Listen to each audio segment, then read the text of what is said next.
이 토요일 오후 바쁜 시간에 여러분 이렇게 다 모여주셔서 감사드리고, 여러분 우리 학부모님들 뵐 때마다 제가 드는 생각이 정말 놀라운 결단을 하셨다 이런 생각이 들거든요. 지금 5학년 되는 아이들 지금 5년째인데 아마 이게 지금 현재 공립학교에 보내는 것하고 여기 지금 서미스쿨 보내는 거 5년 동안 이렇게 계속 이렇게 지원해 주신다는 건 정말 그 놀라운 결단이고 또 그런 믿음의 헌신이다 그런 생각이 듭니다. 그래서 마치 그 한나가 그 사무엘을 이렇게 제사장 그 성전에 맡겼을 때 같은 그런 심정이 아니겠나 이제 그런 생각이 듭니다.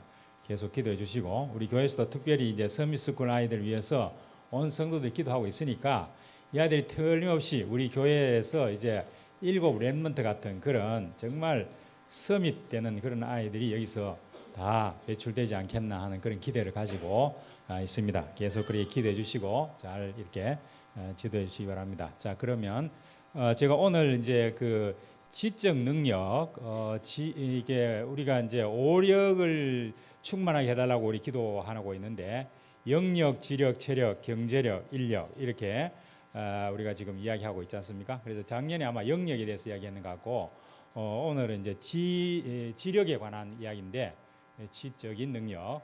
아마 제가 지금 여기 이야기하고 있는 건 그 우리 하나교회에서 몇 번 이런 유치부나 이런 데서 몇 번 강의를 했는 내용이 좀 중복될 수도 있습니다. 한번 들었던 분들도 있을 건데 한번 그냥 정리해 주시고 PPT 자료는 우리 지금 서비스를 맡겨놨으니까 나중에 필요하면 카톡으로 받아보시고 오늘 그냥 편하게 들어주시면 되겠습니다. 중요한 내용은 나중에 PPT로 새로 이렇게 한번 보시면 될 테니까요.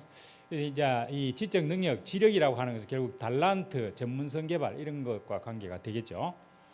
그래서 제가 말씀을 드릴 부분은 뇌 잠재성에 관한 이야기를 좀 하고, 그 다음에 지력 중에서 이제 이 다중지능에 관한 이야기를 하고, 그걸 통해서 우리가 어떻게 달란트 개발을 해서 세계 복음할 건가 이런 순으로 말씀드리겠습니다. 그래서 이 달란트를 발견하고 개발하는 것이 이제 중요하겠죠. 이 지적 능력이라고 하는 것, 이게 지적 능력은 뭐 크게 봐서 지능이라고 볼 수도 있고, 그런데 넓은 뜻에는 지적 능력인데, 다중지능에서 이야기하는 것은 그 9가지 지능 중에서 강점 지능, 이 아이가 특별히 잘하는 분야가 있다는 겁니다. 그게 달란트겠죠. 그런 어떤 지적 능력을 우리가 최대화해 줘야 된다는 것이고, 결국 그 지적 능력을 최대화함으로써 그 전문성이 되는 거죠. 이게 결국은 전문성, 우리가 그 기능 서밋 이거 갖고도 관계가 되겠죠. 뭐 문화 서밋과도 관계 되겠습니다만은. 그래서 우리가 지금 하나 서밋 스쿨에는 그 영적 서밋, 기능 서밋, 문화 서밋 이 3가지 분야를 제대로 우리가 이제 가르쳐 가지고 얘들을 전문적인 아이로 그렇게 내보내겠다. 그 목적은 세계 복음화에 있다고 하는 거죠. 그래서 이런 목표를 우리가 분명히 인식하고 우리 크리스천들은 다 그 목적이 각각 다른 어떤 달란트를 가지고 직업을 갖고 있더라도 결국은 하나님께 영광을 돌리는 것, 하나님을 기쁘시게 하는 것, 그게 최종적인 목표죠. 그 목표 중에는 우리가 세계 복음화하는 그것은 우리가 다 갖고 있는 사명이기 때문에 아이들이 자기의 어떤 달란트나 전문성을 통해서 여러 분야에서 세계 복음화를 하고 그것을 통해서 하나님께 영광 돌리는 그런 삶의 목표를 우리도 갖고 있어야 되지만 아이들이 그것을 잘 전수를 해줘야 된다. 그런 이야기죠. 자, 그래서 뇌에 관한 이야기를 이제 뭐 유 목사님도 많이 말씀하시는데 이 뇌에는 그 양쪽 주먹을 댄 정도, 이런 정도의 크기라. 그래서 한 1,400g 정도 그 정도 된다 그럽니다. 보통 여자 아이들은 11살, 또 남자 아이들 15세, 뭐 13세도 되는데요. 요게 이제 이 크기는 그 정도 되면 다 큰다는 겁니다. 이게 양적 성장은 정점에 이른다는 거죠. 그러나 이제 질적 변화는 평생 계속된다는 겁니다. 이 지능이라고 뇌의 그 잠재성이라고 하는 것은 무한한 가능성을 가지고 있다. 그래서 지난번 메시지에서도 우리 박래인 목사님 새벽기도 때 말씀하시던데 뇌의 잠재적인 그 능력 우리 한 3%밖에는 잘 못 쓴다. 아인슈타인 경우에는 13%를 썼다 이런 이야기를 하는데 그 잠재성이 무한하다는 거죠. 자, 뇌의 구조는 이제 이렇게 생겼습니다. 이제 대뇌, 중뇌, 소뇌, 그다음 척수 이렇게 돼 있고 그 대뇌 이게 이제 좌뇌, 우뇌가 있죠. 이게 이제 대뇌 피질, 기저액, 변연계 이런 것들로 이제 구성이 되어 있는데 좌측 뇌는 좌방구라고도 하죠. 이건 주로 이제 이런 그 과학적인 활동들, 지성이나 사고 분야를 담당을 한다. 주로 저기 보면 언어적이고 개념적, 분석적, 논리적이고 이런 정보 처리, 수학 연산 뭐 이런 것들입니다. 전통적으로 이 좌측 뇌가 IQ, 학업 능력 이거하고 관련이 되어 있다. 지금 우리나라에서는 전통적으로 학교에서 학업시키는 것이 대부분 이 좌측 뇌를 발달시키는 그런 쪽을 많이 이제 중점적으로 해왔다. 그런 이야기죠. 그 다음에는 이제 우측 뇌를 우방고라 그러지 않습니까? 오른쪽 뇌는 주로 감성에 해당이 되는 겁니다. 감성, 창의성, 예술성 이런 쪽이죠. 그래서 뭐 비언어적인 거, 직관적인 거, 뭐 이게 창의적인 거, 이건 이제 병렬적으로 이제 그 사고를 처리한다거나, 주로 이제 예술적인 활동이나 감성적인 부분이나 창의성과 관련되는 건데, 이게 이제 딱 갈라져 있는 게 아니라 이 두 가지 기능이 좌측 뇌는 그 분석적이고 이런 쪽이 좀 강하다는 뜻이고, 우측 뇌는 창의적이고 감성적이 좀 강하다는 뜻이지, 이게 딱 구분돼서 있다는 건 아닙니다. 그래서 이제 어떤 우리가 행동을 할 때는 좌우 뇌를 다 사용해야 되잖아요. 다 사용해야 되기 때문에 상호작용을 한다는 겁니다. 그래서 간단한 언어 자극은 좌뇌로 처리하지만 우리가 대화를 할 때는 상대방의 얼굴 표정을 봐야 되잖아요. 우리가 대화할 때에 그 언어가 전달되는, 의미가 전달되는 거는 비언어 메시지가 93%라는, 93%.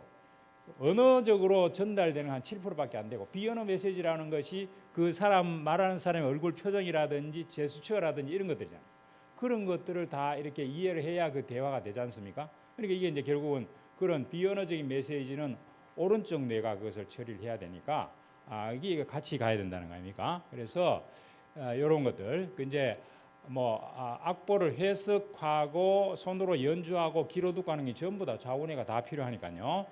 이런 식으로 우리가 좌뇌, 우뇌 할 때 좌측 뇌는 분석적이고 또 오른쪽 뇌는 이 정서적이고 예술적인 거지만 그게 우세하다는 것이고, 우리가 정보를 처리할 때는 둘 다가 필요하다. 이렇게 이제 그러나 이게 이제 뇌 활동에는 개인차가 있겠죠. 좀 우측 뇌가 더 강한 친구가 있고 좌측 뇌가 좀 더 우세한 친구가 있다, 이렇게 보시면 되겠습니다. 그래서 이제 이 아인슈타인 같은 경우에는 그 과학자니까 당연히 우리가 좌측 뇌가 엄청 발달을 했을 거다라고 생각을 하잖아요. 그런데 그 아인슈타인이 연구하다가 이렇게 막 스트레스 받고 하면 바이올린을 켰다. 바이올린 아주 수준급으로 잘 했다는 겁니다. 그래서 이 스트레스를 해소하고 이렇게 했다 그러는데, 결국은 이제 이 지성과 감성이 잘 조화된 그런 삶을 살았다고, 그래야 이제 어떤 성과를 낼 수 있다, 이렇게 말할 수 있겠죠. 우리가 학업하고 사회적인 성공, 이 부분들이 같이 가야 된다는 거죠.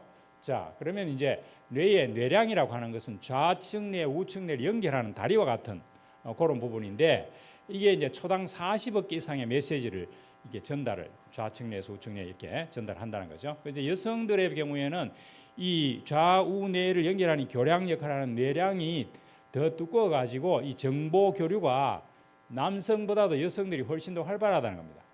그래서 여자분들은 이게 멀티플레이어잖아요. 뭐 이렇게 전화하면서 설거지하면서 뭐 이게 두세 가지 하는데, 남자들은 한 가지밖에 못 해요. 한 번에 한 가지. 그래서 이제 남자 아이들을 심부름 시킬 때는 두 가지 한꺼번에 막 말하면 나중에 하나 그냥 헷갈리고 옵니다. 그러니까 한 번에 하나씩 해야 되고, 엄마가 뭐라고 말했지 한 번 더 말해봐 이래가지고 확인을 시키고 가야 심부름을 제대로 할 수 있다. 그게 이제 뇌량의 문제입니다. 그래서 여성에 비해서 남성은 뇌 안의 교류가 덜 활발하다는, 이런 이제 남녀 간의 차이가 있고 여자아이들하고 남자아이들의 차이가 있으니까 그런 것들 우리가 좀 감안할 필요가 있겠죠. 자, 대뇌 피질이라고 하는 부분이 이제 이렇게 있죠. 이렇게 이제 골이 져 있고 전두엽, 뭐 이렇게 두정엽, 후두엽, 측두엽 이렇게 네 개로 이렇게 나누는데, 특히 이 대뇌 피질, 이 머리에 쪼글쪼글한 부분을 이게 펴면 신문지 한 장 정도 크기라 그럽니다. 여기에 100만 마일 이상 이 신경 세포가 그만큼 연결이 되어 있다는 거죠. 이렇게 이제 다른 동물에 비해서 우리 이제 이 인간은 이런 대뇌 피질이 매우 발달했기 때문에 굉장히 이제 하는 일이 많다 이거죠. 자, 그래서 이 대뇌 피질에 둘러싸고 있는 3mm 정도 두께의 뉴런 세포체로 이게 된 층인데, 여기에서 이제 여러 가지 정신 활동이 일어난다. 그래서 전두엽 하는 것은 이마 쪽이죠. 이마 쪽에 있는 뇌 피질, 그 부분은 주로 정보를 해석하고 판단하는 그런 일, 한다는 거죠. 요게 이제 사춘기에 양적으로 성장해가지고 20세 정도 되면 이게 이제 안정기에 들어간다. 뇌의 사령탑이다. 이 전두엽 부분이 동작을 조절하고 예측하고 또 주의 집중하고 기억 중추 이런 것들 사고와 행동을 통제하는 이런 역할을 합니다. 그래서 새로운 과제에 대한 어떤 호기심이 있다고 하는 것은 바로 우뇌와 전두엽, 특히 전두엽 중에서 전두엽 이런 부분이 굉장히 중요한 요소. 측두엽은 이제 양쪽 귀 있는 쪽 이쪽 편에 대뇌 부분인데 청각이나 기억 작용, 언어 능력 그리고 어떤 신비한 영적 체험 이런 부분들을 관장하는 부분이고 두정엽은 머리 윗부죠 정수리 부분인데 주로 이건 감각, 추리, 공간 해석 이런 쪽입니다. 수학적인 추리라든지 공간 해석이라든지 몸의 위치 정보라든지 이런 거 두정엽에서 감당하고 후두엽은 이 머리 뒷부분이죠. 주로 시각, 심상 처리 이런 부분입니다. 시공간 정보를 저장하는 그런 기능들을 후두엽이 하고 있다. 자, 그래서 이제 이 뇌 전체로 보면 뒤에서 정보를 수용을 해가지고 그다음에 뭐죠? 중앙에서 이 정보를 통합한다는 거죠. 측두엽에서 감각, 공간, 언어, 청각이 들어오면 그래가지고 최종적인 판단은 전두엽. 이 전두엽에서 정보를 완전히 해석하고 판단하는 역할을 한다. 그래서 이런 이제 각 부위가 갖고 있는 그런 역할들이 있다 하는 거죠. 자, 그다음에 변연계 부분은 요 지금 여기 있는 대로 이거는 지금 이게 안 되니까 포인트가 안 되니까 요 편도체 해마 요런 부분이죠. 해마와 편도를 합해서 변연계라 그러는데 해마 부분은 이제 단기 기억 중추다고 하는 거죠. 그래서 이 가까운 과거 기억 이런 것들을 이제 그 해마가 담당하는데 해마에 어떤 손상이 있다고 하면은 내가 쇼핑하기 위해서 주사를 해놨는데 어디다 주사해놨는지 모르는 이런 현상이 벌어진다는 겁니다. 알츠하이머 병이나 이런 경우에는 이게 이 단기 기억 부분이 먼저 손상이 되잖아요. 그래서 해마 부분이 굉장히 중요합니다. 그래서 이 해마 부분이 스트레스에 매우 민감하기 때문에 지나친 양의 과제를 제시하면 이 부분이 해마 부분이 이제 스트레스를 받는 거죠. 그래서 이런 부분들을 양을 너무 지나치게 아이들에게 제시하는 게 좋지 않다. 편도. 이 편도는 주로 이제 정서유발과 관계가 되죠.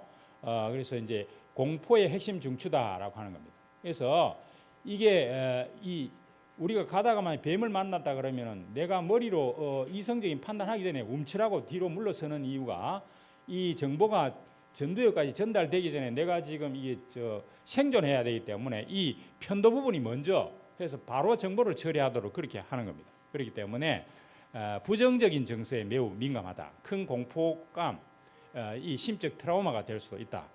편도가 과잉 활성화된다고 하는 것은 결국 외상후 스트레스, 굉장히 충격적인 어떤 일을 봤다든지 하면은 이 편도 쪽이 과잉 활성화되어 가지고 이게 외상 후 스트레스 증후군 이런 것들이 올 수도 있다 하는 거죠.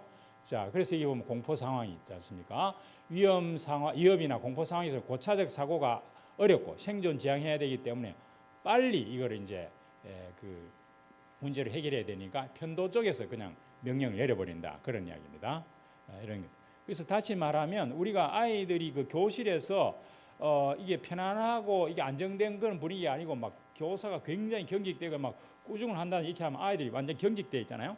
그렇게 되면 이 대뇌 사고가 잘 안 일어나는 겁니다. 이 사고 활동이 잘 안 일어나는 겁니다. 그래서 제가 교대에 있을 때 아이들한테 그 우리 예비 교사들한테 제발 그 학급에 가서 분위기를 좀 부드럽게 만들어라.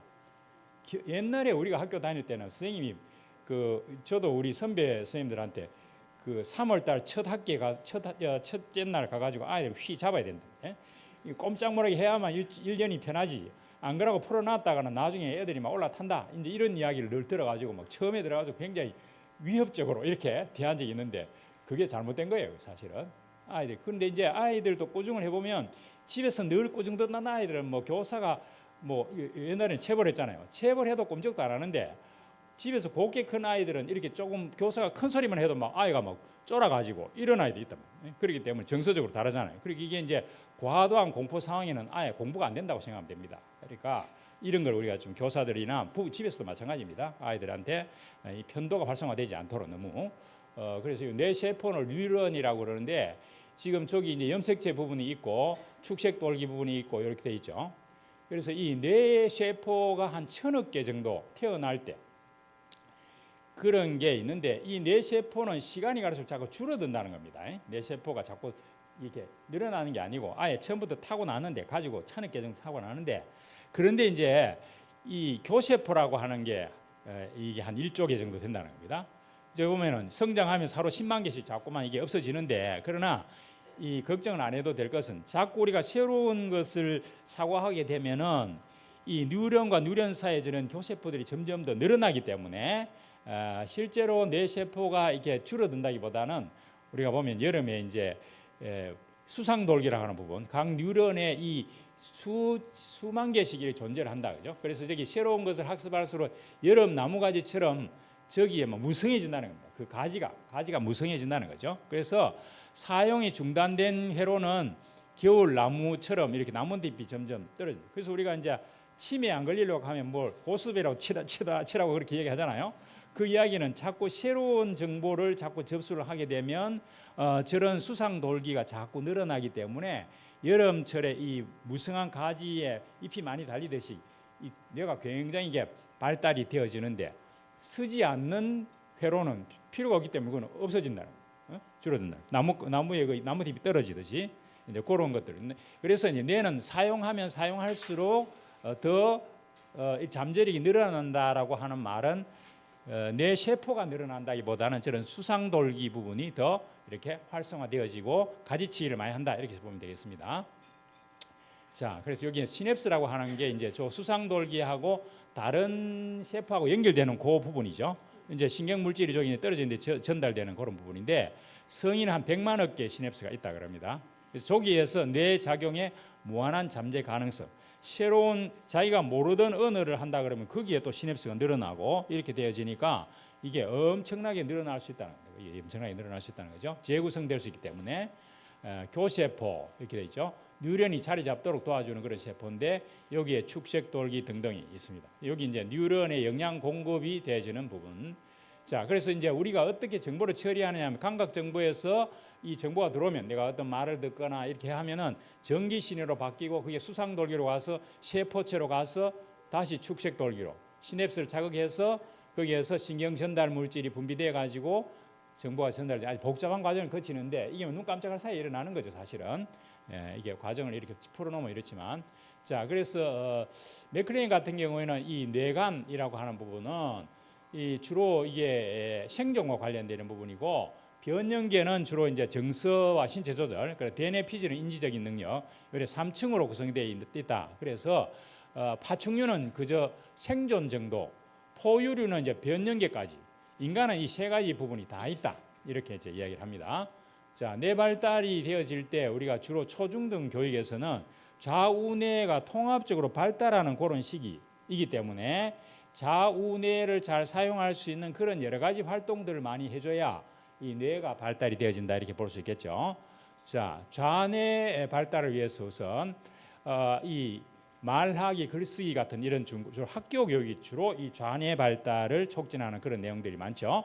문제 해결을 하고 시험 공부하고 논리적으로 사고하는 것들은 전부 이 좌뇌가 하는 일인데 이게 이제 지나치게 인지 교육 쪽으로 가면 우리가 옛날에 영어 배울 때 좀 문법만 배워가지고 외국인 만나면 이렇게 말을 잘 못하잖아요. 말을 못하잖아요. 그게 전부 다 그 좌뇌 발달 뭐 전부 다 시험 치고 이렇게 했으니까 영어 회화가 중요한 게 아니고 문법을 아느냐 모르느냐가 중요하니까 이 좌뇌 발달이 너무 지금 기울어졌는데 요즘 학교 교육 이제 조금 달라지는 것 같습니다. 창의력 같은 것도 많이 이야기하고 있으니까 그 다음에 이제 그 뇌량 가운데 부분이 발달해가지고 언어 발달이 용이한 시기가 이 초등학교 시기다 말이죠. 그래서 7에서 12세가 한 80% 이상 연상적 사고, 언어 기능 담당하는 이 부분이 발달한다.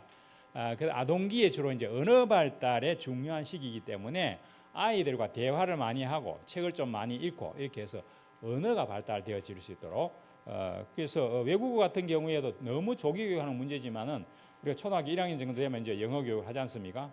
그럼 어른이 영어를 새로 배울 때보다 아이들이 훨씬 더 빨리 우리 손자 보니까 지금 1학년짜리인데 영어 뭐 요즘 윤 선생 영어 이런 거 하대요 집에서 와가지고 하고 또 뭐 이렇게 집중적으로 하는데 한 달 정도 뭐 이렇게 애를 보내놨는데 영어를 굉장히 잘한다는 거예요.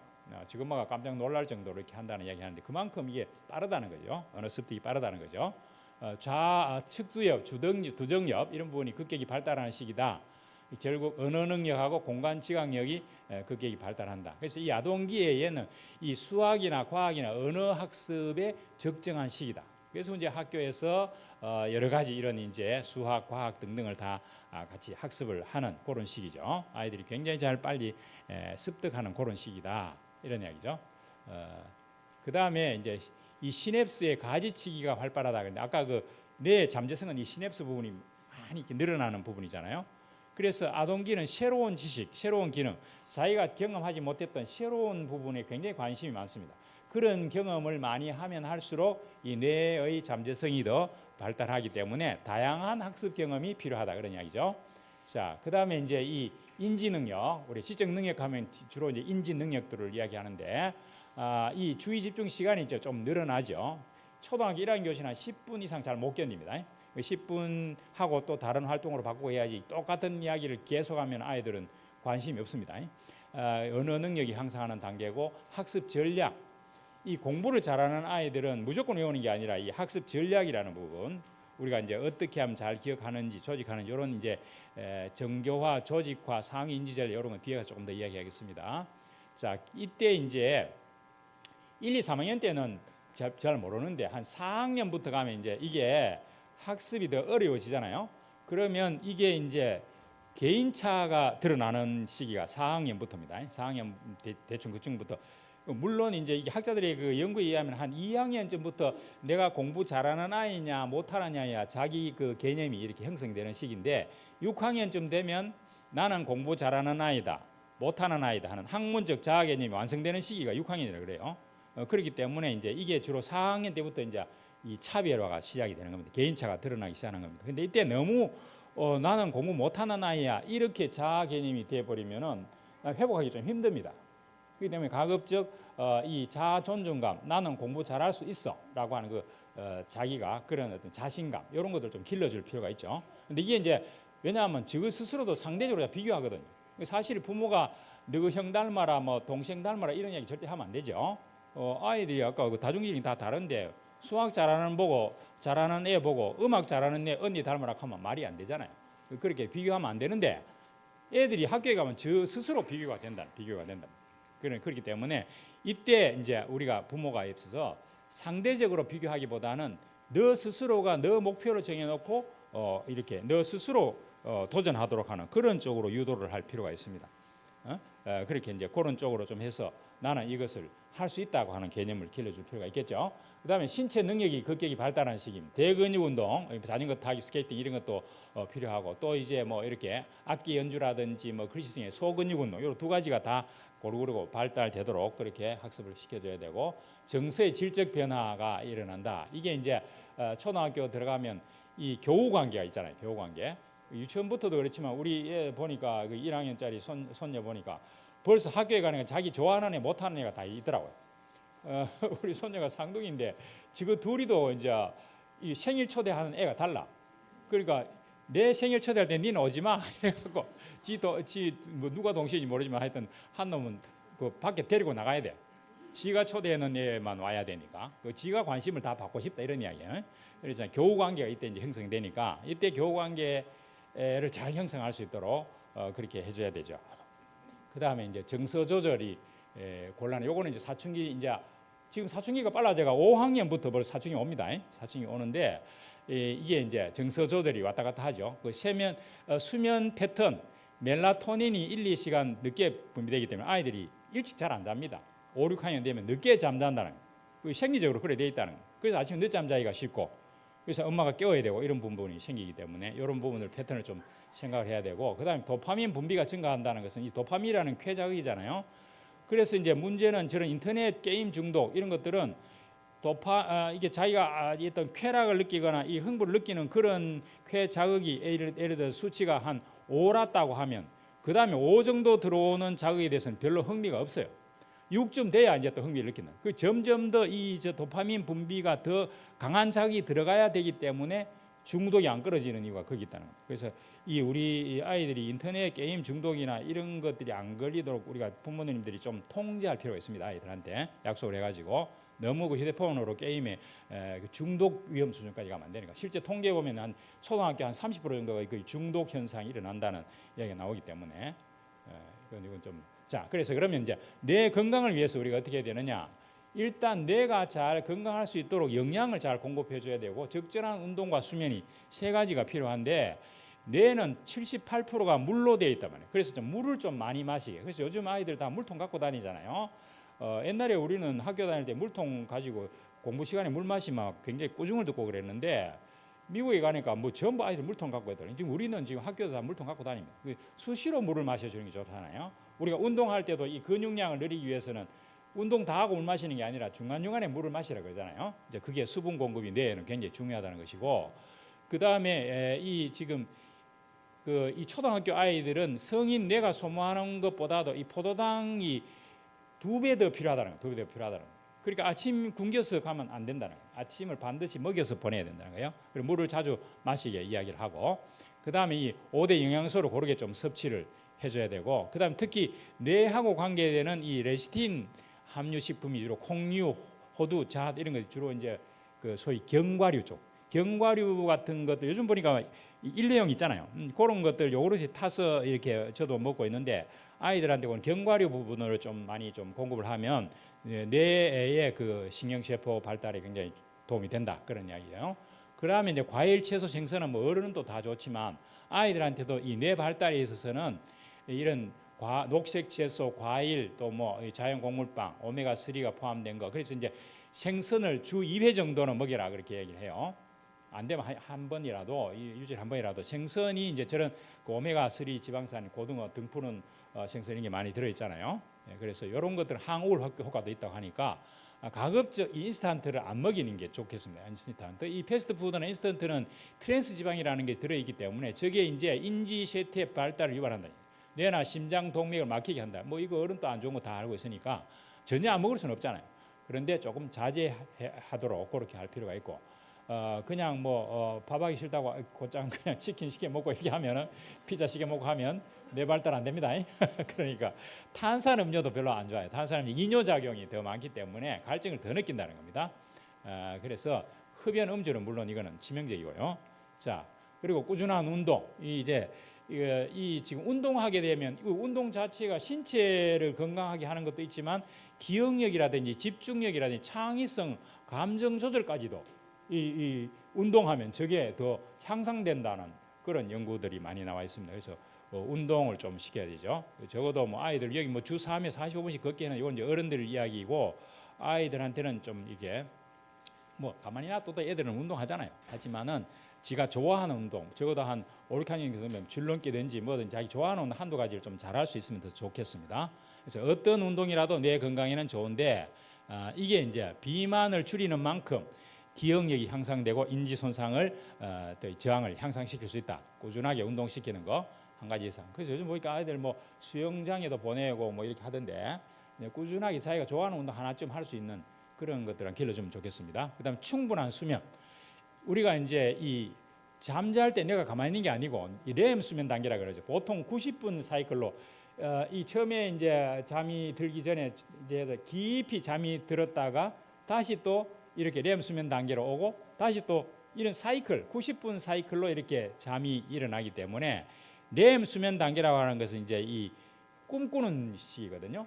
그때 낮에 자기가 학습한 정보들이 서로 연결되고 통합되는 역할을 한다는 겁니다.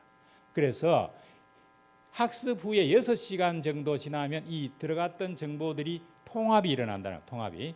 그래서 여기 뭐 학습하고 잠을 자면 그걸 기억할 가능성이 많다. 내일 시험이라면 오늘 저녁에 잠자기 전에 중요한 것들을 한 번 더 내가 한번 훑어보고 읽어보고 자면 잠자는 동안에 그런 정보들이 통합되가 내일 아침에 시험 칠 때 여기 다 기억이 난다는 겁니다. 그래서 잠자기 전에 중요한 것들 한번 외우고 자는 것도 굉장히 중요하죠. 그래서 밤에 잘 때 우리 뇌에서는 렘 수면 단계에서 이 정보들이 통합이 되어진다. 지난번에 내가 고등부에서 한번 이야기했는가 모르겠는데 지금 목사님하고 있는데 외국의 수학 박사 과정에서 자기가 중요한 부분들을 해서 이제 논문을 제출을 했는데 지도 교수들이 다 오케이 했는데 자기는 딱 볼 때 이게 정답이 아닌 것 같다. 그 나중에 그게 자기가 밝혀져가 야 이거 지금 통과 내가 그냥 모른 척하고 있으면 자기 박사학위 받는데 그 뭐 지도교수를 다 통과했으니까 근데 자기가 도저히 양심상이 안 되겠다는 거예요. 그래가지고 이게 막 밤새 그 고민을 하다가 잠자면서 그 공식이 막 생각이 났다는 거예요. 잠자면 꿈속에서 막 그런 공식. 그래가지고 이튿날 그걸 갖다가 막 너무너무 선명하기 때문에 막 그거를 수학 공식을 쫙 써가지고 지도 교수한테 가가지고 이거 내가 지금 안 풀렸는데 어제 저녁에 내가 이렇게 이게 지금 풀렸다고 교수가 깜짝 놀라더라는 겁니다. 그래서 자기가 양심의 가책을 받지 않고 학위를 받았다 그런 이야기를 한 분이 그 책으로 썼어요. 그게 책으로 쓰신 분인데 그 정도로 이 뇌 속에서 그래서 우리가 막 기도하면 하나님께서 이 뇌의 그 꿈으로도 나타나잖아요. 꿈으로도 하나님께서 급할 때는 꿈으로도 그 막 해석하게 해주시더라. 그분이 이제 그런 이야기를 하더라고요. 그래서 우리가 이제 기억 통합이 이게 이제 뇌에서 일어난다는 거. 그래서 학습하고 잠을 자라. 토막잠도 기억의 향상에 좋이 되고 그다음에 취침 환경 우리 김진용 목사님 보내준 여러 가지 유튜브에 나오는 그 뇌 향상 24가지인가 제가 다 봤습니다. 다 보고 우리 학부모님들한테도 한 5개 정도 보냈다 그러던데 그 뇌에 대한 이야기가 많이 나오죠.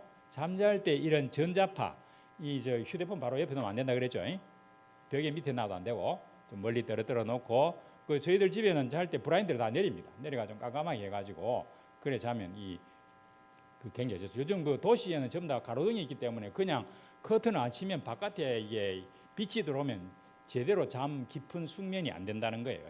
그래서 아이들 수면 시간은 보통 한 9시간 정도는 채워야 되는 거예요. 그러니까 좀 충분히 잘 수 있도록 해주는 게 좋겠다. 자, 그 다음에 이제 여러 가지 풍요한 환경들 이런 뭐 다양한 독서나 토론 이런 것들 이런 것이 아까 말씀드렸듯이 내 시냅스를 이렇게 더 확장시키는 역할을 한다. 자, 학습 때 무력감 가는 게 있는데 공부 못한다고 자꾸 꾸중하면 나중에 뭐 해도 안 된다고 나자빠지잖아요. 그게 학습 때 무력감이잖아요. 그 이제 실험 보면 개를 이쪽에 전기 충격 주면 이쪽으로 뛰어가. 근데 이쪽에도 전기 충격 주면 얘가 또 이쪽으로 뛰어와. 근데 이거 몇 번 하고 나면 여기 가도 전기고 여기 전기 있으면은 이 개가 안 피하는 거라. 전기가 자기 와도 안 피하는 거라. 여기는 전기 자기 안 오는데도 그게 학습 때 무력감이거든요.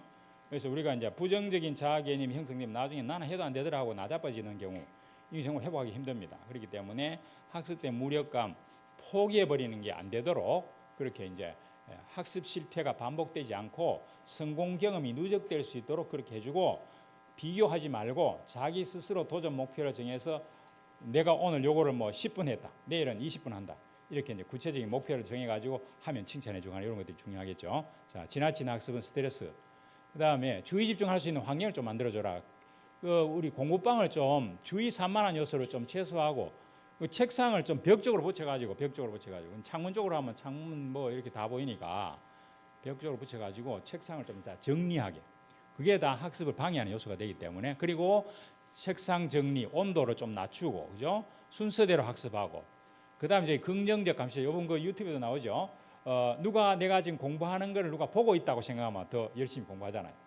엄마가 지금 보고 있다. 이거 한 번씩 가끔씩 들어가서 너 잘 하냐 하고 한 번씩 이렇게 이야기도 하고 간식 좀 갖다 주고 이렇게 하면 엄마가 나를 보고 있다. 이렇게 하면 공부가 더 잘 된다는 거예요.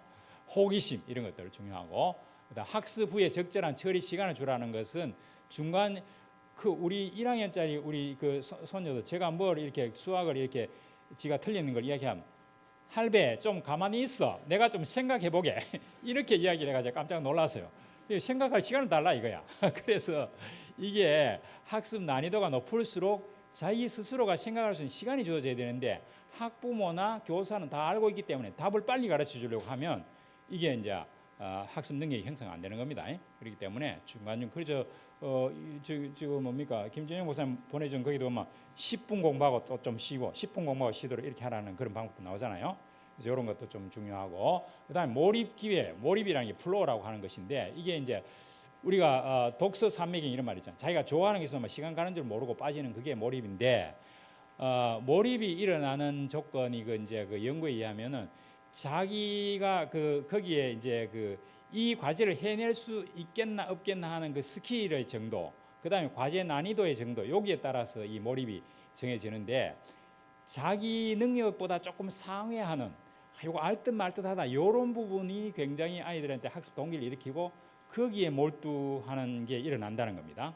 그래서 뭐 여러 가지 그 우리 학습 이론에도 보면 그 비코츠키의 이론에도 보면은 아이들 인지 발달하려고 하면은 자기가 지금 스스로 해결을 하기보다 할 수는 없는데 약간의 도움을 주면, 그걸 스캐폴딩이라고 그러는데, 도움을 주면 해낼 수 있는 거, 그런 과제가 주어지면 한 단계씩 올라간다는 겁니다. 그래서 그런 부분들을 좀 우리가 과제의 그 난이도를 좀 조절해 줄 필요가 있겠고, 그래서 좀 그런 몰입 기회, 자기가 좋아하는 걸 좀 몰입할 수 있는 그런 기회를 주고, 피드백은 빠를수록 좋습니다. 내가 한 결과를, 우리는 보통 뭐 이렇게 시험 치고 기말 가가지고 성적을 받아본다지 않아, 이건 별 효과가 없잖아요. 내가 했는 걸 즉각적으로 피드백 받는 게 좋고, 한 번이라도 몰입 즐거움을 맛보면은 이 아이 뇌에서 기억해두었다, 아까 도파민 이야기 했잖아요. 다시 그것을 해보고자 한다는 겁니다. 그래서 몰입해서 흥미를 느낄 수 있도록 해주는 거, 이제 자기 흥미있어 하는 걸 좀 해보도록 하는 거죠. 예. 감정 조절이라는 건 뒤에서 한번 얘기하고, 자, 공부를 통해서 내가 이거 참 재밌다라고 하는 그런 경험을 느끼지 못하면 다른 활동도 그럴 수 있다. 그렇기 때문에 어떤 문제를 했을 때 내가 참 재밌다, 즐겁다, 이런 느낌이 들도록 그런 과제를 한번 해볼 필요가 있겠죠. 그다음 체계적인 언어 교육 기회를 제공해라. 이게 이제 독서 토론 이야기 많이 하는데, 그 책 읽으라 하고 엄마는 TV 보고 있으면 안 되고 책 읽고 나서 그 책에 대한 내용을 다 알아야 돼요. 우리 며느리 보니까 이 아이가 책을 엄청 좋아하는데 뭐 온갖 책이, 요즘 일본 책 보더라고 보니까네. 일본 책 보는데 뭐 로봇도 뭐 여러 가지 종류가 있는데 그 어머니가 다 깨고 있어요. 그러니까 그 아이가 그거 지금 3학년짜리가 뭘 이야기할 때는 엄마가 거기 나오는 등장 인물에 대해서 다 이야기를 해주더라고. 이게 소통이 되는 거라. 엄마 내가 내 이야기 한번 들어봐. 이렇게 하면 이제 엄마가 이제 그 친구가 돼갖고 이야기를 들어주는데, 아이들 읽는 책의 내용을 내가 모르면 대화가 안 되잖아요. 그 책을 엄마도 다 읽고 아이가 그 책에 대해서 뭐 궁금한 거 할 때는 같이 독서 토론이 부모하고 이루어지도록 그렇게 해주고, 교정적 피드백도 주고 이렇게 하는 게 좋겠죠. 그다음 학습 전략, 이게 이제 자기 주도 학습 전략하는 자기 스스로 공부하는 전략들인데, 그죠? 시연이라는 거는 이제 외우는 거 아닙니까? 외우는 거. 근데 외울 때 덮어놓고 외우기보다는 저런 조직화, 정교화 전략 이런 것들을 쓰면 좋다는, 그 여러 가지 기억 전략들이 많이 있죠. 저건 따로 책도 많이 나오고 하는데, 예를 들어서 우리가 뭐 태정태세 문단 첫 글자 따서 외우기라든지, 뭐 노래말 만들어서 외우기라든지, 또는 그 뭐죠, 이렇게 이제 조직화해 가지고 그림을 그려 가지고 우리 손자의 6학년짜리 뭐 이거 조선 시대 왕 뭐 이런 것들 내한테 얘기하는데, 지가 그림을 탁탁 그려가면서 왕조에 대해서 쫙 전부 다 이렇게 지가 말을 하더라고요. 그 요즘 6학년 아이들이 국사에 관해서 굉장히 해박한 지식을 갖고 있던데, 그런 게 뭡니까? 그 머릿속에 많은 왕들의 이름을 다 외운다는 것은 조직화되어 있다는 거 아닙니까? 구조화되어 있다는 거 아닙니까? 그런 것들을 좀 우리가 전략들을 좀 가르쳐 줄 필요가 있겠죠. 그 상위인지 전략이라고 하는 것은 이제 공부 잘하는 아이들은 요게 상위인지 전략이 뛰어난데, 자, 일주일 후에 시험을 친다 그러면 내가 일주일 동안 무슨 공부를 하겠다고 계획을 세우겠죠. 계획을 세우다가 수요일쯤 뭐 집에 일이 있어가지고 계획대로 안 됐다면 그걸 빨리 어떻게 해요? 점검해가지고, 그거를 만약에 안 했다면 내가 밤을 새워서라도 이걸 빨리 목요일까지 해내야 된다 하면 그게 바로 조절하기입니다. 그래서 스스로 계획하고 그게 잘 안 됐을 때는 빨리 모니터링 조정하고 점검하고 조절하는 거, 요거 잘하는 애가 공부 잘하는 애라. 고학년 되면 적어도 이런 상위 인지 전략들이 있어야 돼요. 이거 이제 가르쳐야 돼요. 그렇게 해가지고 아이들이 스스로 공부를 계획하고 점검하고 조절하도록 하는 거, 이게 이제 부모가 피드백도 해줘야 되고, 그래서 기억 증진하는 방법은 적어도 6번 이상, 영어 단어 잘 모를 때 우리 자꾸 외우잖아요. 이렇게 뭐 이렇게 빡빡이 하고 쓰는데 6번 반복하면 과잉 학습이 되는 것은 더 오래 기억이 된다는 거죠. 예. 그리고 외울 때 이 여러 가지 감각 기능을 다 사용할수록, 말로 해보거나 그림을 그려보거나 이렇게 해서 오각을 다 활용해 가지고 하면 기억이 빨리 되겠죠. 그런 것들이 정보가 많으니까, 그죠? 그래서 이런 것들. 네. 그다음 심상화하기, 이렇게 머릿속으로 이미지 트레이닝 하는 거 있잖아요. 우리 이번에도 나오던데, 우리 뇌라고 하는 것은 현실을 보는 거나 내가 상상하는 게 구별이 안 된다는 거예요.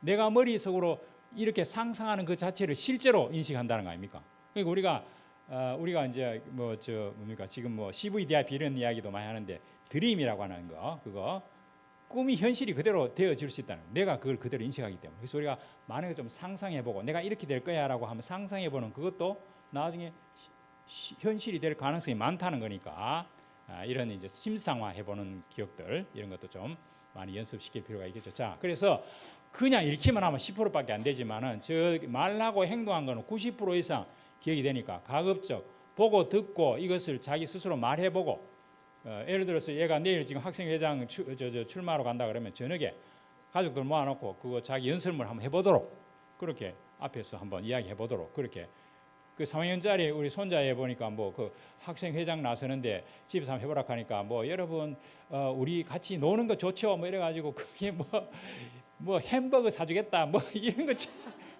지가 그 원고 작성해가지고 그 우리 앞에 이야기했는데 얼쏘 줄을 알았어요. 전부 뭐 먹는 거 이야기하고 노는 거 그런 거 잘하려면 나를 뽑아달라 이거지. 말하고 행동하는 것이 그대로 되는 겁니다. 자, 기다려줘야 돼. 기다려줘야 돼. 스스로 계획하고 실천하도록 부모가 저걸 일일이 대신해주면 아이들이 나중에 문제 해결 못합니다. 소위 이제 뭐 헬리콥터 마음까지 있잖아요. 대학생들도 저 심한 경우에는 자기 엄마가 와가지고 뭐 시간표 다 짜주고 이런 이야기도 듣는데 옛날에 뭡니까 그 유진이가 그 왜 저 전자 바이올린 하는 그 잘하는 친구 있잖아. 유진 백인가 누구 이름? 예, 유진 박이죠. 자기가 그 울산 우리 저 현대중공업 그 사장하던 친구 그 자기 회사 와가지고 그 친구가 공연하려고 그러는데 바이올린을 안 가져온 거야. 지가 안 가지고 엄마가 갖고 오는데 어렵거든. 엄마가 가져온다고 생각하고 왔는데 엄마가 아직 안 왔으니까 이 바이올린 연주가 안 되는 거예요. 다 큰 애가 그런 식이에요. 그러니까 이제 이게 참 문제가 되겠죠. 부모가 다 대신해 주면 문제가 됩니다. 도와주는 건 좋은데, 자 운의 발달에 이 운에는 이제 우리가 잘 사용 안 하는 부잖아요. 이제 창의적인 쪽 부분에 좀 이렇게 왼손 사용하는 거, 오른손 많이 사용하는데 왼손을 많이 사용해야 되고, 운해라고 하는 다양한 이미지도 그려보고 좋은 음악도 듣고 미술도 감상해보고, 그래서 우리가 이제 이런 음악회도 가보고 또 미술 전시회도 가보고 박물관도 가보고 이런 것들은 운해하고 굉장히 관계 있죠. 쉬는 방법, 이게 보면 스트레스를 해소하기 위한 자기가 적어도 악기 연주 하나쯤 할 수 있으면 좋겠죠. 리코더도 좋고요. 그다음 자기 좋아하는 줄넘기라 좋고 이렇게 좋아하는 음악 하나 정도, 좋아하는 운동 하나 정도를 좀 해놓으면 이런 스트레스 해소 굉장히 좋겠죠. 자, 창의성은 휴식, 이완, 수면 상태 이럴 때 다 향상되는 거니까 중간중간에 휴식을 좀 많이 주라. 그렇게 된 다양한 이완 방법, 과도한 스트레스를 받을 때 이완하는, 우리가 지금 뭐 호흡하기도 많이 하잖아요. 호흡기도 이런 거 많이 하는데 막 화가 났을 때 이게 이제 막 감정이 올라갔다가 이성으로 돌아오는데 한 20초 정도 걸린다는 겁니다. 그래서 상대방하고 막 다툴 때 막 부부싸움을 한다. 그러면 내가 화가 굉장히 났을 때 그 자리에 피해 주는 거죠. 피하면 20초 지나면 다시 감정이 이성으로 돌아오니까 치고받고 안 되겠죠.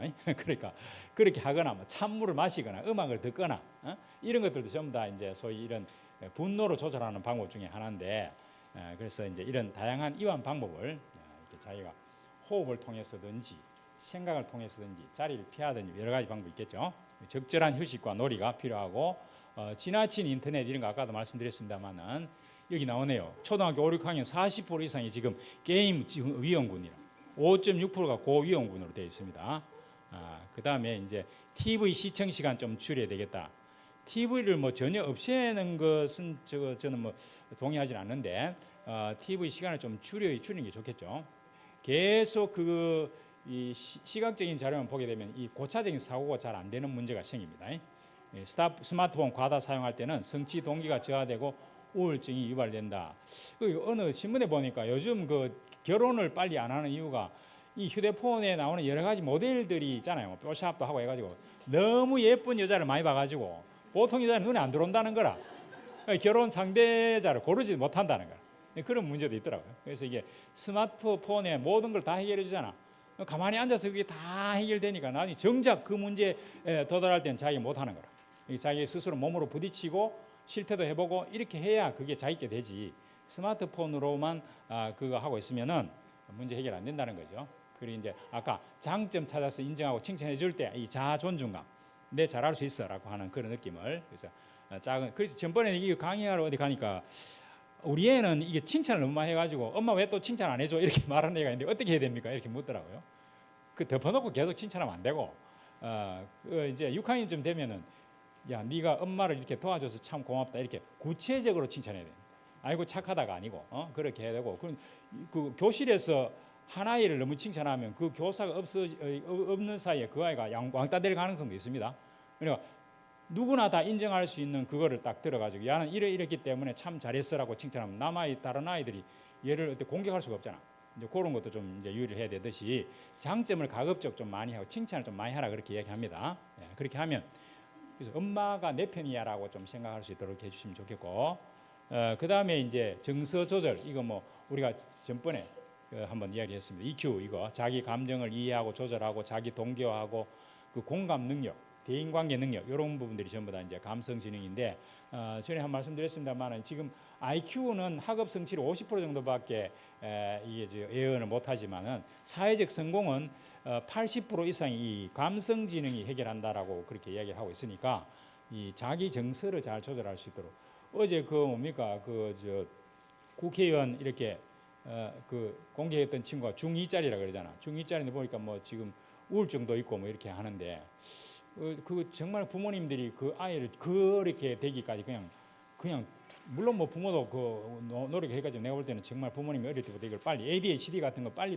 이렇게 해가지고 그런 행동을 안 하도록 해야 되는데 이 정말 곤란한 문제가 생깁니다. 그래서 이 정서 조절, 다른 사람하고 대인관계, 친구 사귀기를 어떻게 할 건가 이걸 잘 가르쳐야 돼요. 그러려면 그 친구 그 손자 아이들한테는 그렇게 합니다. 가서 네가 다른 친구를 도와줘야 그 친구가 네 편이 될 수 있어. 이래가지고 지가 난 좀 도와주고 이렇게 하도록 자꾸 해요. 근데 그 중에 아이 하나는 보니까 자기 엄마가 그 애를 제대로 케어를 못하고 계속 이렇게 맞벌이 보고 하니까 방과 후가 돼가지고도 갈 데가 없는 거라. 그러니까 얘가 방치되다시피 해놓으니까 얘가 막 심심하니까 옆에 아들 자꾸 건드리고 막 이렇게 하는 거야. 그 애하고 같이 놀 친구가 잘 없어. 근데 그런 애를 초청해가지고 집에 생일 파티 하는데 초청해가 이렇게 해주고 이렇게 하니까 얘하고 친해진 거야. 뒤에 머리 당겨 일하다가 이제는 그런 아이가 친해지더라고. 그러니까 그런 거를 이제 부모가 잘 보고 학교에서 이런 친구 관계를 잘 맺을 수도 누가 나를 괴롭혀 이런 이야기 자꾸 듣거든. 그 아이에 대해서 한번 잘 알아보고 그 아이가 왜 얘를 괴롭힐까 그걸 한번 이렇게 수습을 해보시면 아이들은 그게 굉장히 큰 문제거든. 학교에 가서 공부하는 게 중요하지만 친구 관계 이거 굉장히 중요하니까 잘 한번 관찰해 보셔야 됩니다. 도덕성 길러주기 뭐 이렇게. 자, 그다음 부모의 수용과 사랑 강화하기인데 이 부모 교사가 아이 뇌 형성의 초기에 굉장히 중요하다는 거죠. 그래서 학대받은 뇌 이건 이제 곤란하다는 거죠. 너무 막 아이에게 압박해서 스트레스가 크게 한다거나 상호작용이 기회가 부족하다거나 스킨십 부족하다거나 이런 거 좀 안아주고 쓰다듬어주고 이런 거 좀 많이 하시고 이렇게 하셔야 돼요. 네? 자, 그 다음에 이제 요게 주로 뇌에 관계되는 이야기인데 지금 제 시간 다 끝나지 싶은데 3시인데 그죠? 맞죠? 이제 시간 다 됐죠? 한 조금만 더 할게요 그러면. 자, 다중지능 이건 이제 가드너라는 이제 하버드의 학자가 이야기했는데 그 전에 우리가 학교 다닐 때 IQ 검사하면 뭐 IQ 100이 이게 저 평균이잖아요. 평균이 100이고 130 넘어가면 상위 5% 들어가는 거잖아요.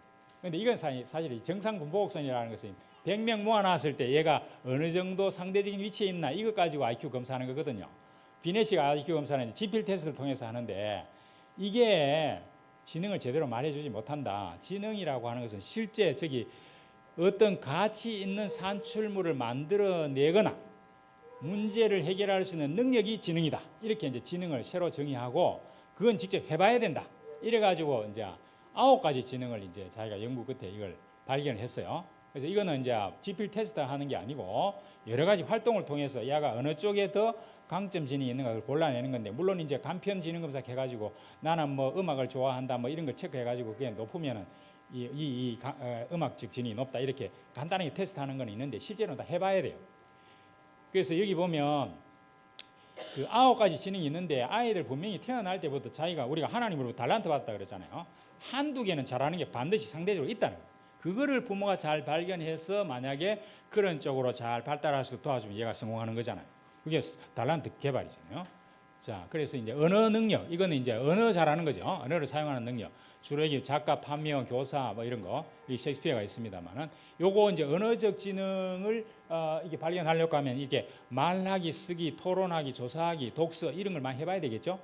이런 아이가 특히 이쪽으로 관심이 있다 그러면 그러니까 우리 지금 큰 손자 이놈은 그 지금 원래 6학년 올라가는데 어릴 때부터 지금 엄마가 그 계속 그래서 그런지 책을 놓지 않아. 책을 놓지. 그래 이 눈이 많이 나빠져. 그것도 문제인데 온갖 책을 다 봐요. 온갖 책을 다 보고 지금 영어로도 일어로도 뭐 이런 거 다 책을 보고 있으니까 얘는 그쪽으로 굉장히 좀 이게 근데 학교 가서 친구 사귀기는 잘 안 되는 것 같아 보니까 그 얘는 앞으로 이제 인문학 쪽으로 가야 되지 않겠나 이런 생각이 들어요. 그래서 이런 이제 독서를 좀 많이 해야 되고 그다음에 이제 논리 수학적인 지능 요것들은 이제 주로 뭐 회계사, 통계학자, 변호사 뭐 이게 아인슈타인 이게 주로 이제 과학적인 부분 아닙니까? 요거는 예산 세우기, 가설 세우기, 계산하기, 평가하기, 추리하기, 분석하기 이렇게 이제 어떤 문제 해결 장면을 주고 거기에서 자기가 해결해 보도록 한다거나 탐정 소설 읽어보게 한다거나 추리 소설 한번 읽어보게 한다거나 뭐 그런 등등이 이제 이런 논리 수학적인 지능들 또 수학 문제를 좀 고차적인 수학 문제를 좀 풀게 한다거나 이런 것들을 좀 할 필요가 있죠. 그다음에 이제 공간적 지능은 주로 이제 이런 공간적 지능은 주로 미술이라든지 디자인이라든지 건축 뭐 이런 쪽이잖아요. 그래서 주로 이제 그리기, 색칠하기, 뭐 설계, 시각화, 상상, 사진 뭐 이런 등등 이게 이제 예술적인 활동 이런 것을 좀 많이 경험하게 해주는 것이 여긴 피카소입니다. 자, 신체 운동적 지능이 스포츠잖아요. 이거 이제 운동 쪽인데 이 김연아도 원래는 그 애가 몸이 약해가지고 아이 건강 위해서 그 피겨를 시켰는데 그 코치가 보니까 야 이쪽으로 좀 재능이 있다 해가지고 그거를 재능을 일찍 발견해가지고 그거를 이렇게 여러 좋은 코치를 만나게 했기 때문에 이제 세계적인 선수가 되었듯이 이런 여러 가지 운동들을 한번 해볼 필요가 있습니다. 그 다음에 음악적인 지능, 음악기죠. 이 음악은 여러 가지 음악과 자주 접할 수 있는 기회를 좀 주는 게 좋고 대인관계 지능 이것도 지능이라는 겁니다. 다른 사람하고 좋은 인간관계 맺는 것도 지능이라는 겁니다. 굉장히 좋은 지능인데 그래서 옛날에 학교 다닐 때 뭐 공부를 못해도 아이들 그 싸움만 잘 말리고 저기 저 소풍 가가지고 앞에 앞장서고 이런 놈들 있잖아. 그 우리 친구 중에도 학교 다닐 때 정말 공부 못했는데 지금 저 성서공단에 이문세 공장의 사장이 돼가지고 우리 저 초등학교 그 동기에 모이면 100만 원씩 막 이렇게 후원금 내거든요. 저는 100만 원 못 냅니다. 그런 친구가 있더라고요. 그 친구는 이 사교를 잘해. 사교를 다른 아이요. 그런 특별한 그것도 지능이라는 거예요. 공부 잘하는 것만 지능이 아니고 그러니 이런 이제 봉사활동도 해보고 대화도 해보고 상담도 해보고 광고하는 것도 한번 해보고 이렇게 좀 이런 활동들 사회적인 활동들 좀 그러니까 좀 봉사활동 많이 내보내면 좋겠죠. 개인 이해전 이것도 자기 자신의 감정을 잘 이해하는 지능들인데 이건 이제 소설가라든지 종교학자라든지 이런 분들이죠. 이런 것들이 자기 스스로 목표를 설정해보고 성찰 일기를 써보고 개별 프로젝트를 해보고 이런 쪽으로 개인 이해 지능이. 그 다음에 자연 탐구 지능 과학이죠. 과학죠. 여기 여러 가지 관찰, 견학, 여행 이런 것들. 아이들 좀 저 방학 때 이런 때 아이들 데리고 좀 여러 가지 좀 자연과도 친해지고 좀 여행을 좀 많이 하시면 좋습니다. 여행 같은 걸 많이 하면은 이런 것들 좋겠죠. 자, 실존 지능 이게 사실은 이제 이 일반 학교 학자들은 이 실존 지능은 이 어느 부위에서 이 실존 지능이 있는지를 정확히 그 가드너가 밝히지 않았기 때문에 이건 아직 인정할 수 없다. 애가 이게 반쪽 지능이다 해가지고 8개만 인정하고 9개 요거는 인정을 안 했는데 우리 입장에서는 실존 지능이 바로 영적 지능입니다. 영적 지능. 이게 사람이 있다는 겁니다. 영적인 세계를 이해하는 지능입니다. 그래서 요거는 이제 우리가 교회에서 제일 잘 할 수 있잖아요. 사람이 그냥 이게 뭡니까 떡으로만 사는 게 아니라는 걸 아이들한테 철저히 가르치고 하면 영적 지능이 특별히 민감하게 되면 이런 부분들이 우리가 세계 복음하고 연결되니까 성경 공부 이런 것들을 학교에서 좀 잘 가르치고 필요하면 제가 그 성지순례 해가지고 그 이집트하고 저쪽 그 출애굽 여정을 저도 한번 가봤고 얼마 전에는 또 이쪽 바울이 갔던 여정을 실제로 한번 가보니까 성경에 있는 게 더 잘 이해되더라고요. 기타 씨가 어떻게 생겼는지도 몰랐는데 그거 가니까 기타 씨도 보이고 이런 것들이 그 전부 다 성지 여행을 하게 되면 성경을 더 깊이 알 수 있게 되니까 아이들한테 뭐 성지 여행까지 갈 수 없다 하더라도 영상을 보여준다든지 뭐 이렇게 해가지고 복음을 더 잘 이해하도록 실제적으로 이게 그냥 뚱 떨어진 게 아니라 실제 2000년 전에 예수님 여기 살았고 이런 했다는 것이 아이들이 그 가슴으로 느껴질 수 있도록 그런 것들을 좀 많이 좀 영상도 보여주시고 그렇게 하면 좋겠어요. 자. 그래서 문제는 이런 잠재 능력이 누구네가 있는데 한두 가지가 강점 지능이 있다는 겁니다. 그래서 이걸 이제 다양한 좀 체험 활동을 해주시고 또 이런 것들을 할 수 있는 환경을 좀 마련해 주시고 그죠? 네, 그렇게 하시고 열린 질문하고 토론도 좀 강화를 하시고 이걸 좀 자기 스스로 좀 할 수 있게 부모님 좀 도와주는 이런 일도 좀 해야 되고 그래서 여기 보면 출탁통시라는 말은 병아리가 나올 때 안에서도 쪼아야 되지만 어떻게 해요? 어미닭이 이 입으로도 쪼아줘야 되잖아. 양쪽으로 하는 걸 출탁통시라고. 아이들이 뭘 하려고 할 때 부모가 좀 도와줘야 돼요. 도와줘야 돼. 그다음에 이제 이 대나무 같은 것도 그 외국에 저 뭡니까 열대지방에 가면 대나무 안 자라다가 막 한꺼번에 하루에 40cm씩 막 자란다는 거예요. 이게 대기만성이라고 그러잖아요. 이 처음에는 굉장히 오래 걸리지만 나중에는 막 자라기 시작하면 엄청나게 자라나는 이런 문제도 있기 때문에 공부 못한다고 이렇게 무시하면 안 됩니다. 대학 가서 잘할 수도 있고 그렇기 때문에 분명히 이 아이가 한두 가지 반드시 잘하는 게 있다. 그걸 우리가 발견해 줘야 돼요. 헬렌 켈러 보면 그런 거 아닙니까? 잠재력. 그래서 우리가 영재 조건은 일단 타고난 잠재 능력이 있다는 겁니다. 그걸 우리가 부모가 인정하고 한두 가지를 잘하는 게 어디 쪽인가를 알기 위해서는 초등학교 때 좀 다양한 경험을 시켜주고 중학교 들어가서는 자기가 잘하는 분야, 관심 있는 분야 한 3가지나 4가지 정도의 인턴십을 좀 많이 해주고 인턴십. 고등학교 들어가서는 정말 대학 가서 자기가 일생 동안 그 전공할 수 있는 거 한두 가지로 좁혀야 돼요. 갈수록 5가지, 3가지, 2가지 점점 좁혀가면서 그 강점 지능을 발견해 가가지고 뭐 우리 고등학교에서 대학 진학할 때는 대부분 그냥 그 수능 점수 맞춰 가잖아요.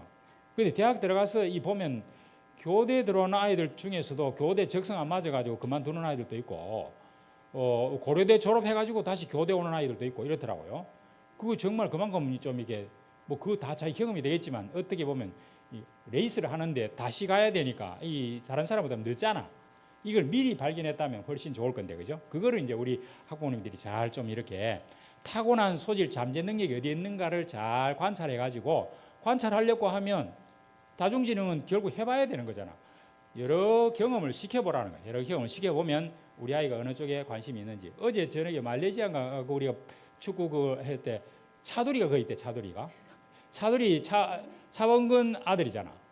그 축구를 늘 경험하니까 얘가 축구를 좋아하게 되듯이, 그죠? 아버지가 늘 하는 걸 늘 보면 그게 또 자기 취미가 되고 나중에 전공이 될 수 있잖아요.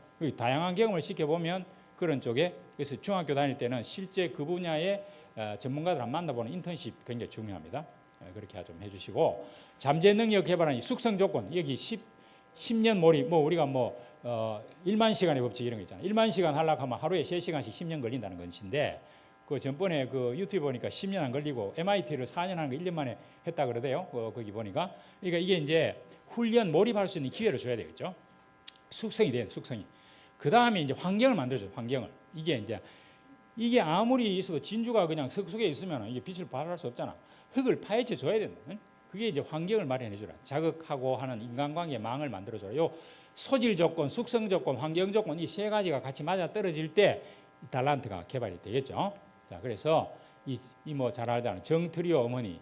이렇게 자녀에게 맞는 것 찾아주고 자녀가 좋아하고 스스로 하겠다고 결심할 때까지 기다려줬다가 결심하면 효과적인 방법을 찾아서 지원해주고 절대로 자녀에게 거짓말로 약속 안 한다는 겁니다.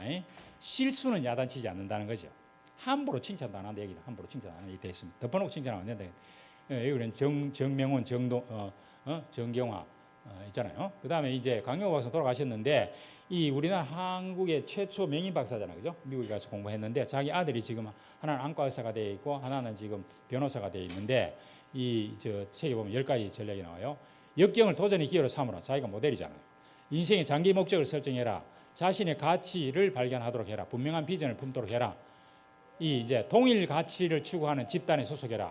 중고등학교 되면 자기하고 비슷한 그 그룹들을 이렇게 좀 하고 대학 가가지고 그 전공 동아리들끼리 하면 나중에 그게 굉장히 이제 중요한 요소가 되잖아요.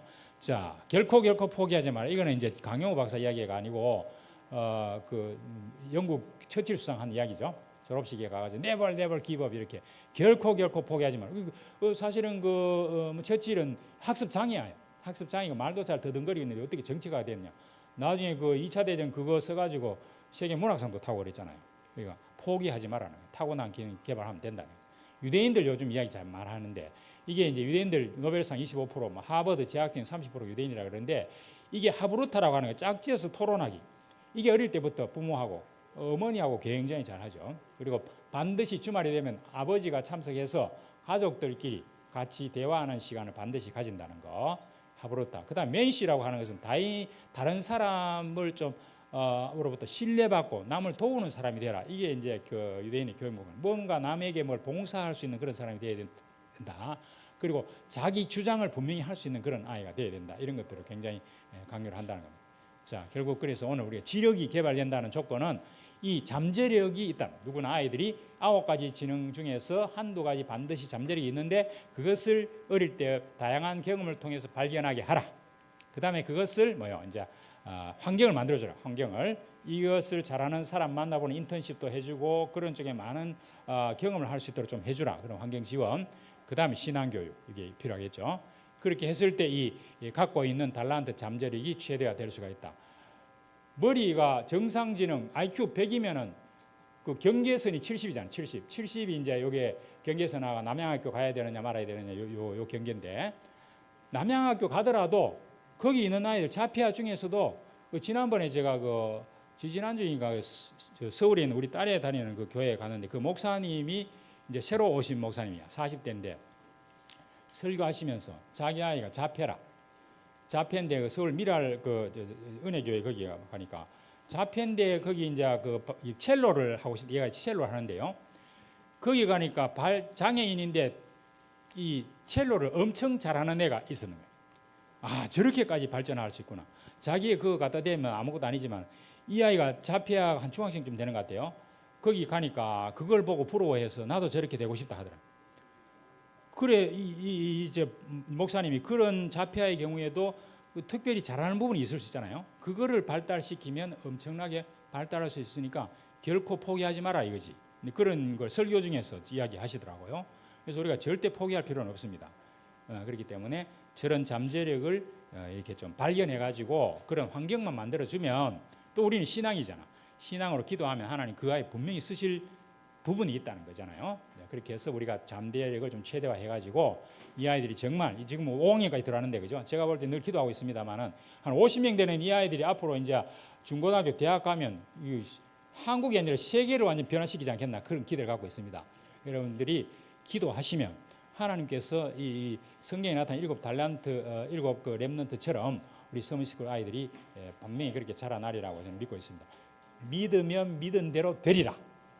기도하겠습니다. 하나님 감사합니다. 오늘 지적 능력, 지력에 대해서 우리가 공부를 했지만 아버지 하나님이 능력 주셔야 되겠사오니 주님께서 하늘의 그 능력으로 이 달란트를 주셨사오니 이 달란트를 우리 부모님들이 잘 발견할 수 있게 하시고 또 이 달란트가 잘 개발될 수 있는 환경을 만들어 줄 수 있도록 하셔서 하나님 내게 맡겨주신 이 아이들을 하나님 뜻에 맞게 이 아이들을 그 달란트를 잘 개발해서 세계 살리는 237 나라 5천 종족 살리는 그래서 하나님께 영광 돌리는 이런 아이로 성장할 수 있도록 우리가 뒷받침할 수 있도록 은혜를 베풀어 주옵소서. 예수 그리스도 이름으로 기도하옵나이다. 아멘. 네, 감사합니다.